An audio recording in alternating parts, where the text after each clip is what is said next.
Olha só que interessante. O nome do filme é Reencarnação, não é verdade? E nós temos Marion Crane de psicose nele. Então combina direitinho, né?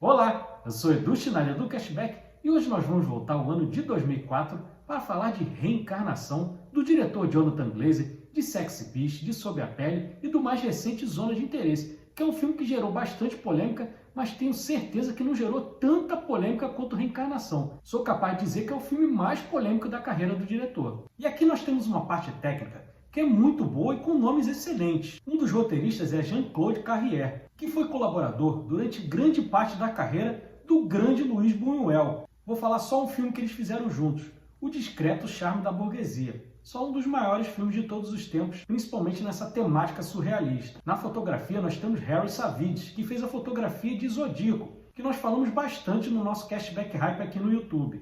A trilha muito boa fica a cargo de Alexandre Desplat, que fez a trilha de A Forma da Água, do Curioso Caso de Benjamin Button, ganhou o Oscar pelo Grande Hotel Budapeste, então é um nome bastante pesado. O elenco também é poderoso. Temos Nicole Kidman fazendo a personagem principal, Anna, temos o menino Cameron Bright fazendo o Sean, temos Danny Huston fazendo o seu noivo Joseph, Danny Huston que é filho de John Huston e irmão de Angélica Huston. O pai é um grande diretor e a irmã todo mundo conhece lá pela Mortícia da família Addams. Temos a dama do cinema Lauren Bacall fazendo a mãe de Anna, Alice Howard fazendo o seu cunhado e fechando temos Anne Heche fazendo a Clara, que era muito amiga de Anna, principalmente quando o Sean ainda era vivo.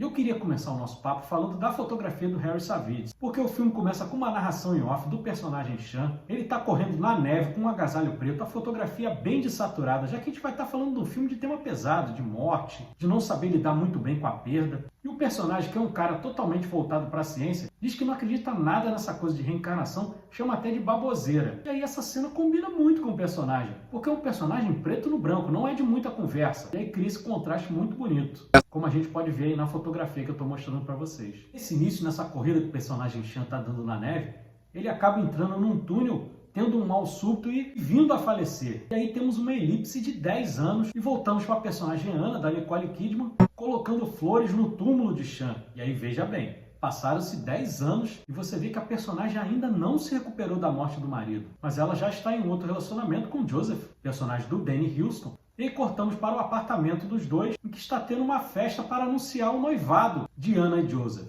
E nessa você vê um menino, o Cameron Bright, que tem uma interpretação muito boa, porque ele não parece uma criança. Ele tem 10 anos ali no filme, mas ele tem expressões de adulto. Então gera um estranhamento muito grande. E a trilha do Alexandre Desplat ajuda muito a criar esse clima de estranheza. E o menino Sean adentra no apartamento, pede para falar com Anna e diz para ela não se casar com Joseph porque ele é o Sean, o marido dela que morreu. Obviamente ela dá uma risada e não acredita, mas aí ele começa a falar algumas coisas estranhas que só o verdadeiro Sean poderia saber, coisas da intimidade do casal. E aí, apesar desse estranhamento inicial, fica aquela pulguinha atrás da orelha. E aí você vê que causa um desarranjo ali no relacionamento de Anna e Joseph. A própria família fica muito abalada ali. Você vê a mãe, a personagem da Lauren Bacall, também com estranhamento, a irmã dela, o cunhado. Todo mundo fica meio remexido.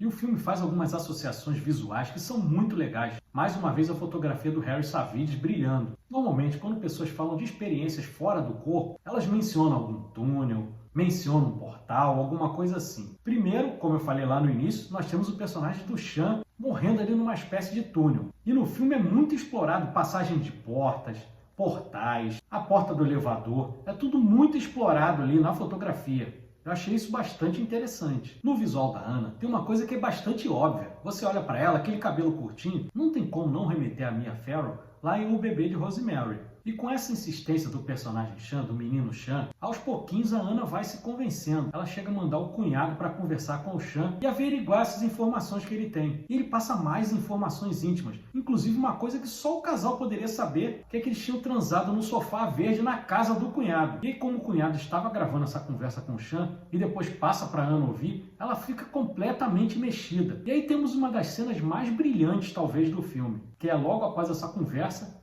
ela e Joseph vão para um concerto de música. E é interessante, mais uma vez, a fotografia do Harry Savides, porque todo mundo está vestido de preto ali. Só a Anna está com vestido claro, então ela fica mais destacada.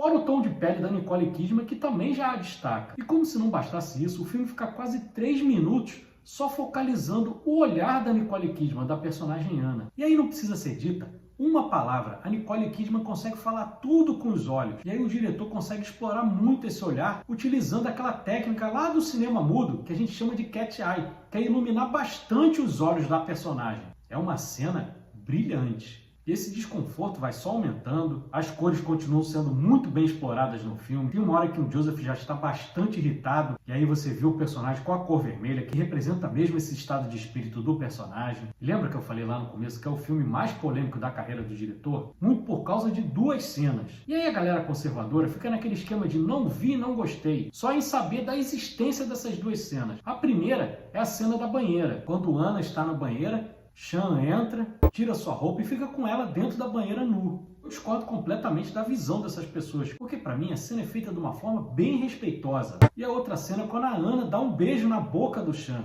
Isso também causou muita polêmica na época e acabou, por causa do burburinho de quem já tinha assistido, afastando um pouquinho o público. E lembra que eu falei das cores? O filme também faz rimas visuais que são bem legais. Por exemplo, quando a coisa já está indo pro brejo e o noivado é rompido, Joseph vai dormir na casa do cunhado. E aí adivinha onde ele vai dormir lá na casa do cunhado? No sofá verde. Eu achei essa cena tragicômica. E aí chegamos ao nosso final. O final ele termina bem ambíguo. Por quê? Ele tem uma explicação plausível, porque lá no comecinho do filme, quando está tendo a festa de noivado, nós vemos a personagem Clara, ela está subindo para ir para a festa, ela está com uma caixinha, e ela acaba não subindo, e a gente vê a personagem da Clara indo até um parque, enterrando aquela caixa. Nesse momento nós vemos o personagem do Sean, do menino Sean, a seguindo. E aí mais para esse final, é revelado que naquela caixa estavam as cartas que Anna escrevia para Sean. E o Sean, de 10 anos, pega essas cartas e aí você mata aquela situação do porquê ele sabia tantas informações pessoais de Anna. Você descobre que também Clara era amante de Sean, que acaba criando um conflito muito grande no menino Sean. E aí ele acaba contando tudo para Anna, que já estava decidida a largar tudo e morar com o menino Sean até que ele completasse 21 anos e eles pudessem se casar. Mas aí, obviamente, ela desiste de tudo, volta para Joseph, mas você percebe que nada ali foi resolvido. Ela continua não sabendo lidar com o luto do marido. E todas essas informações no final também servem um pouquinho para a gente desmistificar a figura do Sean, que não era tão boa gente assim quanto a gente pensava lá no início, porque a gente só viu o Sean através do amor que Anna sentia por ele. Mas é um cara que tinha amante, a própria mãe da Anna confessa que não gostava muito de Sean, então você vê que era um cara que também não era assim, esse cara bacana, esse casamento perfeito que parecia. Mas aí lembra que eu falei que o filme é ambíguo? Beleza, aquelas informações estão explicadas por conta dessas cartas de Anna para Sean.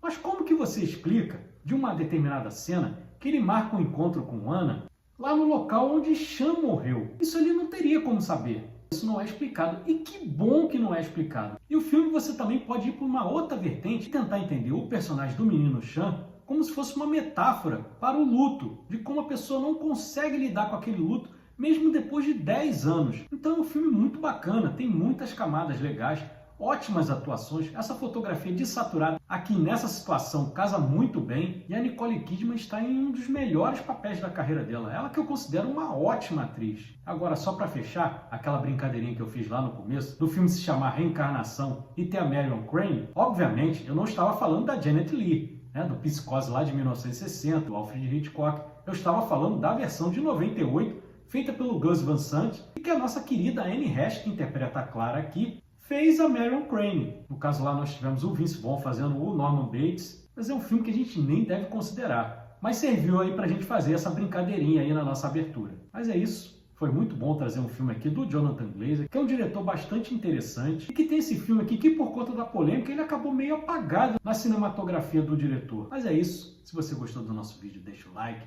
inscreva-se no nosso canal. Cashback tem conteúdo de cinema de domingo a domingo. Eu trago shorts diários. Tem meus vídeos de segunda a sexta. Tem o nosso podcast toda quarta-feira, 8h45 da noite. Formato mais longo de 1 hora. Temos coberturas de cabine de imprensa. Falamos de filmes antigos, de filmes mais novos. Tem para todos os gostos. Muito obrigado a você que ficou até aqui. Um grande abraço e um ótimo começo de semana. Valeu!